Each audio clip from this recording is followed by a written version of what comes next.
Di waktu-waktu yang sama, di wilayah berbeda, itu sering disebut dengan nama-nama binatang.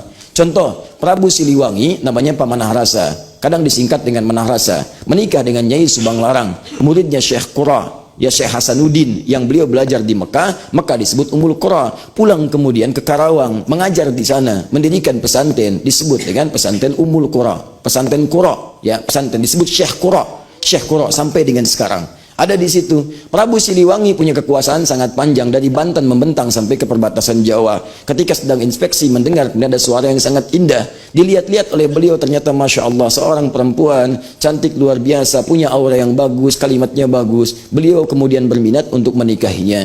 Masya Allah, kalau Anda kedatangan seorang raja yang punya pengaruh luar biasa, hartanya melimpah, ingin melamar anak Anda, diterima atau tidak? Coba lihat, terima. Oh, Masya Allah. Baik, raja itu adalah Fir'aun, diterima nggak? Lihat dulu raja itu siapa. Perhatikan Nyai Subanglarang, ini raja punya pengaruh luas, tapi di hatinya keluar kalimat yang sangat indah. Anda masuk Islam, saya terima pinangannya. Anda masuk Islam, tidak ada getaran, tidak ada ketakutan dan sebagainya. Kalau orang sudah mendekat kepada Allah dengan kuat, maka yang ada ketakutan dalam dirinya hanya takut kalau melanggar ketentuan Allah.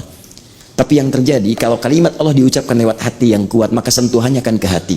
Sentuhannya ke hati. Di ketika Anda tepat menyentuh dia di hatinya, maka dia akan jadi milikmu selamanya. Wah, masuk dia ke situ. Kenapa? Catat tuh. Buat status ya. Kemudian nikah dengan Nyai Subanglarang, masuk Islam. Ketika menikah itulah kemudian melahirkan 3 orang anak. Anak pertama, karena tradisi pada saat itu memberi nama dengan nama-nama tadi, momentum binatang yang kuat yang ini, seperti nama-nama jahiliyah dulu diberi nama. Maka muncullah anak pertama lahir tahun 1423, dikenal dengan Walang Sungsang. Baik, yang kedua perempuan tahun 1426 dikenal dengan Rara Santang. Yang ketiga 1427 dikenal dengan Raja Sengara. Begitu lahir sangar wajahnya, disebut Raja Sengara, ya. Nah, ini kemudian berubah nama, Walang Sungsang jadi Abdullah Iman, Rara Santang nanti menjadi Syarifah Mudaim. Keterangan ini disebutkan diantaranya dalam buku Api Sejarah karya Profesor Ahmad Mansur Suryanegara, halaman 147, ya, dicetakkan tahun 2017 di bulan April bertepatan dengan Jumadil Awal. Nah, teman-teman sekalian, di situ turunannya. Nanti kalau dibahas lebih panjang lagi, Syarifah Mudaim dengan Abdullah Iman kemudian pergi menunaikan haji. Saat menunaikan haji di situ bertemu dengan salah seorang anak Ahmad Jumadil Kubra, namanya Syarif Abdullah, berasal dari Mesir, menikah dengan Syarifah Mudaim, melahirkan anak namanya Syarif Hidayatullah. Tinggal di Mesir selama 20 tahun, belajar dengan para ulama, di antara syekhnya Syekh Athaillah As-Sakandari. Ya, penulis kitab Al-Hikam itu. Pulang kemudian ke Nusantara menghadap kakeknya Prabu Siliwangi, diberi wilayah di Gunung Jati, dikenal dengan Sunan Gunung Jati. Abdullah Iman balik, diberikan daerah namanya Lemah Hungkuk. Di Lemah Hungkuk itu ada campuran ras macam-macam, ada Arab, ada Cinanya, ada lokalnya. Kebiasaan mereka itu mengambil udang-udang untuk jadikan terasi. Ya, ada airnya dikeringkan dulu, air bahasa lokal disebut dengan cai, disingkat jadi ci. Ambil diproses jadi udang-udang, kemudian diproses lagi, kemudian jadi makanan-makanan disebut dengan rebon, udang rebon. Maka campurannya disebut dengan Cirebon. Ada yang mengatakan dari Caruban, Carubannya sekarang ada di wilayah Lasem. Kalau Anda ke Lasem, kalau Anda lewat misalnya dari Pantura itu, dari Semarang belok kiri masuk ke Demak, Demak kemudian tembus ke Kudus, Kudus kemudian ke Pati, Pati ke Rembang masuk Lasem. Sebelum Masjid Agung sebelah kirinya ke arah kemudian pantai, belok kiri, di situ ada wilayah Caruban, ada pantainya di situ. Ada beberapa yang makam-makam yang orang-orang dulu di situ, ya.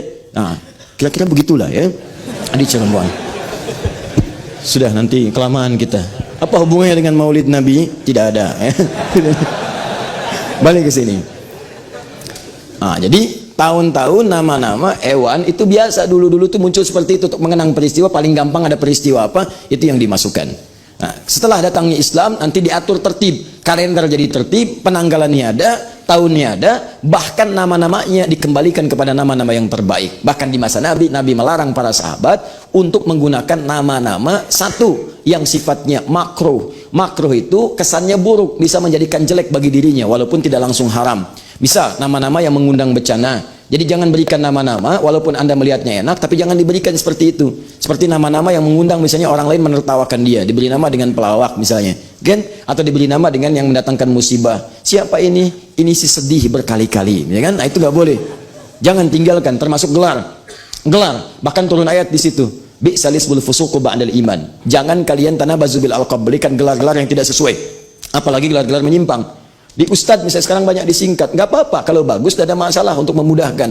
Ustadz Ali Hidayat UAH, Ustadz Abdul Somad misalnya UAS, Ustadz Bakhtiar Nasir UBN. Tapi tidak semua Ustadz disingkat jadi bagus. Ustadz Yaya Kusmayanto Uya Kuya misalnya, kan enggak enak. Di sini. Sudah.